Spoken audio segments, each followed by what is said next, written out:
ଥରେ ମୋ ପୁତୁରା କିପରି ମୋତେ ଗେହି ପୁରା ମୋ ବିଆକୁ ଦରଜ କରିଦେଇଥିଲା ଏବଂ ତାର ସେଇ ଲମ୍ବା ଲମ୍ବା ବାଣ୍ଡରେ 1.5 ଘଣ୍ଟା ଧରି ମୋତେ କିପରି ସେ ଗେହିଥିଲା ସେଇ ବିଷୟରେ ମୁଁ ଆଜି ଆପଣମାନଙ୍କୁ କହୁଛି।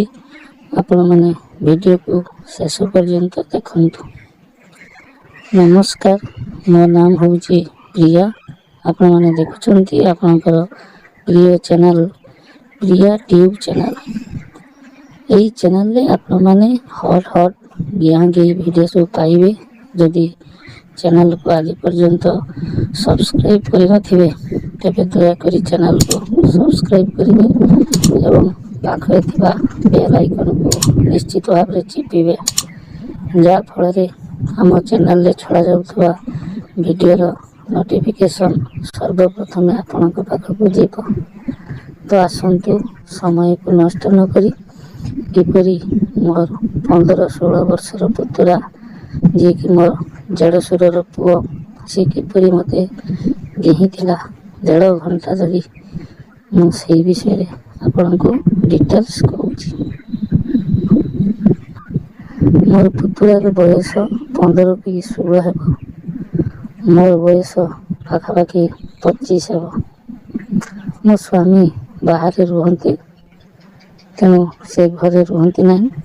ଆମ ଘରେ ମୋର ଦେଢ଼ଶୁର, ଶ୍ୱଶୁର, ଶାଶୁ ଏବଂ ଜଣେ ପୁତୁରା ଏଇମାନେ ରୁହନ୍ତି। ତ ମୁଁ ଯେଉଁ ଦିନର ଘଟଣା କଥା କହୁଛି, ସେଇ ଦିନରେ କ'ଣ ହେଇଛି ନା, ମୋ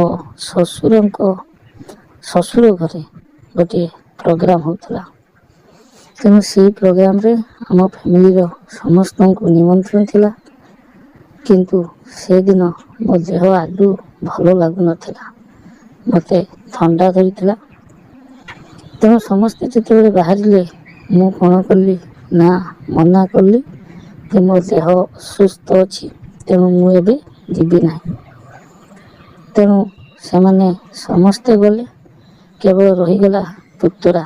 ସିଏ କହିଲା ମୋର ଆଗରେ ପରୀକ୍ଷା ଅଛି, ତେଣୁ ମୁଁ ଆଉ ଡିଷ୍ଟର୍ବ ହେବି ନାହିଁ, ତେଣୁ ମୁଁ ରହିବି। ତେଣୁ ମୁଁ ଏବଂ ମୋ ପୁତୁରା ଆମେ 2 ଜଣ ରହିଲୁ, ଆଉ ସମସ୍ତେ ଚାଲିଗଲେ। ତ ସନ୍ଧ୍ୟା ରାତ୍ରି ହେଇଗଲା। ଯେତେବେଳେ ରାତ୍ରି ହେଇଗଲା, ପୁତୁରା କହିଲା ଯେ ମୁଁ ଆଜି ତମ ରୁମ୍ରେ ଶୋଇଯିବି, କାରଣ ମୋତେ ଏକୁଟିଆ ଭଲ ଲାଗିବ ନାହିଁ। ବାପା ବୋଉ ତ ଚାଲିଗଲେ, ତେଣୁ ମୁଁ ଆଜି ତମ ପାଖରେ ଶୋଇଯିବି। ମୁଁ କହିଲି ହଉ ଠିକ୍ ଅଛି। ତାପରେ ଆମେ 2 ଜଣ ଖାଇ ଶୋଇବା ପାଇଁ ଗଲୁ। ତ ମୁଁ ତଳେ ଶୋଇଲି ଏବଂ ପୁତୁରାକୁ ପଲଙ୍କ ଉପରେ ଶୋଇବାକୁ କହିଲି। ପୁତୁରା କହିଲା ନାଇଁ ତମେ ପଲଙ୍କ ଉପରେ ଶୁଅ, ମୁଁ ତଳେ ଶୋଇଯାଉଛି। ମୁଁ କହିଲି ଆରେ ନା, ତମେ ଶୁଅ, କିଛି ଅସୁବିଧା ନାହିଁ। ତାପରେ ସେ ରାଜି ହେଇଗଲା। କିଛି ସମୟ ଯାଇଛି, ପୁତୁରା କ'ଣ କଲା ନା ଗୋଟିଏ ପରେ ଗୋଟିଏ କଥା ଆରମ୍ଭ କଲା। ସେ କହିଲା ତମକୁ ଗୋଟେ କଥା ମୁଁ ପଚାରିବି, ତମେ ସତ କଥା କହିବ? ମୁଁ କହିଲି କ'ଣ ପଚାର? ସେ କହିଲା ତମେ ବାହାଘର ଆଗରୁ କାହାକୁ କେବେ ଭଲ ପାଇଥିଲ? ମୁଁ ତାର এই ପ୍ରକାର କଥା ଶୁଣି ପ୍ରଥମେ ହସିଦେଲି, ତାପରେ କହିଲି ଆରେ ଏସବୁ କ'ଣ ବାଜେ କଥା? ସେ କହିଲା ନା ତମେ କୁହ। ମୁଁ କହିଲି ନା। ସେ କହିଲା ନା ତମେ ମିଛ କହୁଛ। ମୁଁ କହିଲି ତମେ କେମିତି ଜାଣିଲ? ସେ କହିଲା ନାଇଁ ଯେ ମୋର ଅନୁମାନ ତୁମେ ପୂର୍ବରୁ କାହାକୁ ଭଲ ପାଇଥିଲ, ତାପରେ ଯାଇ ଆମ ଘରେ ତମର ବାହାଘର ହେଇଛି। ମୁଁ ପ୍ରଥମେ ବହୁତ ମନା କଲି, ସେ ମାନିଲା ନାହିଁ। ତାପରେ ମୁଁ କହିଲି ହଉ ଠିକ୍ ଅଛି, ମୁଁ ଭଲ ପାଇଥିଲି। ସେ କହିଲା ଯଦି ତୁମେ ଭଲ ପାଇଥିଲ, ତେବେ ତମେ ତ ସେ ଟୋକା ସହିତ ଗିଆଁ ହେଇଥିବ। ତାର ଗିଆଁ କଥା ଶୁଣି ମୁଁ ପୁରା ଚମକି ପଡ଼ିଲି। ମୁଁ କହିଲି ଆରେ କ'ଣ କହୁଛୁ, ଛୋଟ ପିଲା ତୁ କ'ଣ ଏମିତି କଥାବାର୍ତ୍ତା ହେଉଛୁ?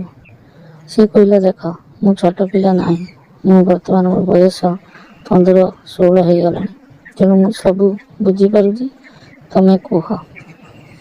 ସେ କହିଲା ତାର ଏଇ ପ୍ରକାର କଥା ଶୁଣି ମୁଁ ପ୍ରଥମେ ତ ଚିଡ଼ି ଉଠିଲି, କିନ୍ତୁ ସେ ଛାଡ଼ିବା ଅବସ୍ଥାରେ ନଥିଲା। ସେ ପୁଣି କ'ଣ କଲା ନା ମୋ ପାଖକୁ ଭିଡ଼ି ଆସିଲା ଏବଂ ପାଖକୁ ଭିଡ଼ି ଆସି କହିଲା, ତମେ କୁହ, ସତ କଥା କୁହ, ଦେଲେ ମୁଁ ତୁମକୁ ଗୋଟେ କଥା କହିବି। ମୁଁ ଭାବିଲି ସେ ବୋଧେ କାହାକୁ ଭଲ ପାଇଛି, ସେଇ କଥା କହିବ। ତେଣୁ ମୁଁ କ'ଣ କଲି ନା ମିଛରେ କହିଦେଲି, ହଁ, ମୁଁ ପୂର୍ବରୁ ଜଣେ ଟୋକାକୁ ଭଲ ପାଉଥିଲି ଏବଂ ସେ ଟୋକା ମୋତେ ଥରେ କିମ୍ବା ଦୁଇଥର ଘେନିଛି। ତାପରେ ସେ କହିଲା, ତମେ ପୁଣି ମିଛ କହିଲ। ମୁଁ କହିଲି, କ'ଣ ହେଲା? ନା, ତମେ ଥରେ କି ଦୁଇଥର ନୁହେଁ, ତମେ ବହୁତ ଥର ଗିଆଁ ଖାଇଛ। ତାପରେ ମୁଁ କହିଲି, ହଉ ଠିକ୍ ଅଛି, ତୁମେ ଏଥର କୁହ। ସେ କହିଲା, କିଛି ନାହିଁ, ମୁଁ ଆଜି ତୁମକୁ ଗେହିବି। ମୁଁ କହିଲି, ଆରେ ତୁ କ'ଣ ପାଗଳ ହେଇଛୁ? ତୋର ବୟସ ବହୁତ କମ୍, ତୁ କ'ଣ ଏମିତି କଥାବାର୍ତ୍ତା କରୁଛୁ? ସେ କହିଲା, ଦେଖ, ତମେ ଯେତେବେଳେ କହୁଥିଲ ମୁଁ ମୋବାଇଲରେ ତମ କଥାକୁ ରେକର୍ଡ଼ିଂ କରିଦେଇଛି।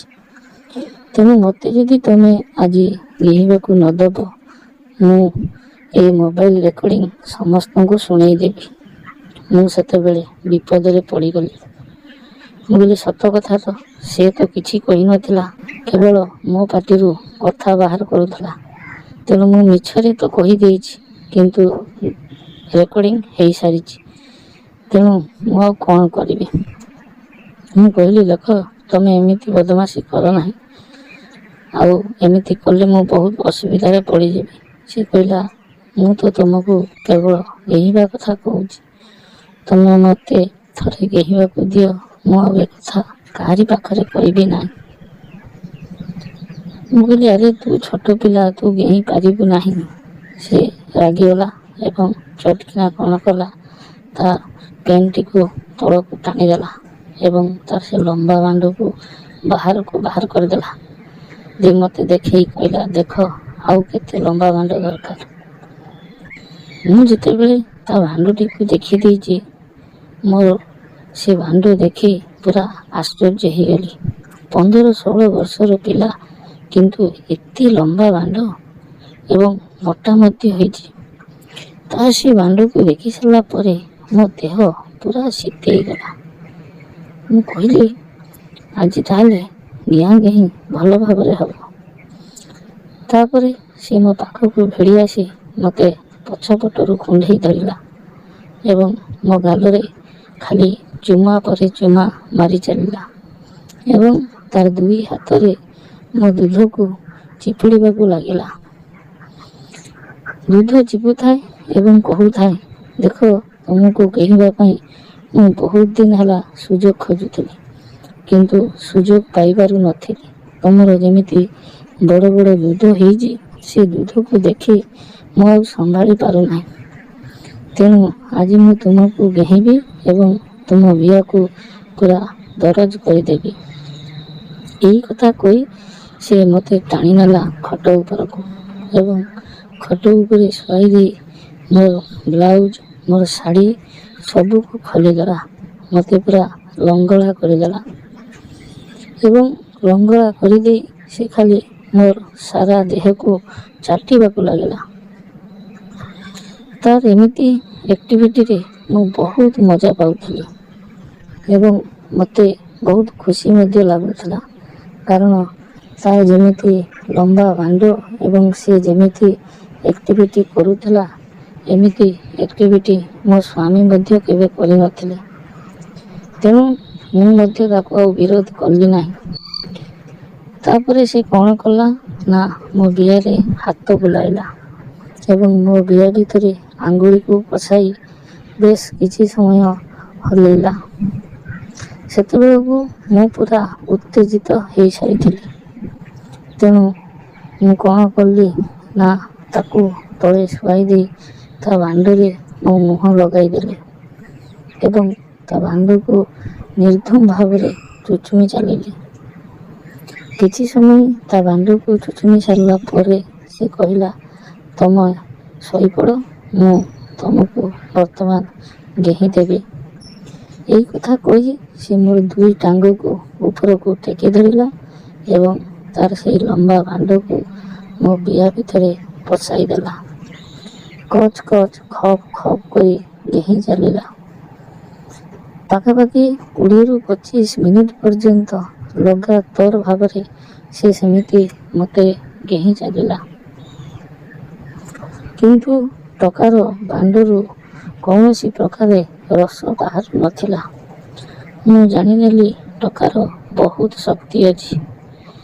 ତାପରେ ମୁଁ କ'ଣ କଲି ନା ତାକୁ ତଳେ ଶୁଆଇଦେଲି ଏବଂ ତା ବାଣ୍ଡ ଉପରେ ଯାଇ ଚଢ଼ି ବସିଲି। ମୋ ବିଆକୁ ସିଧା ଭାବରେ ତା ବାଣ୍ଡରେ ପଶାଇଦେଲି ଏବଂ ମୁଁ ମଧ୍ୟ କଚ୍ କଚ୍ ଖପ୍ ଖପ୍ କରି ତାକୁ ଡେଇଁ ଚାଲିଲି।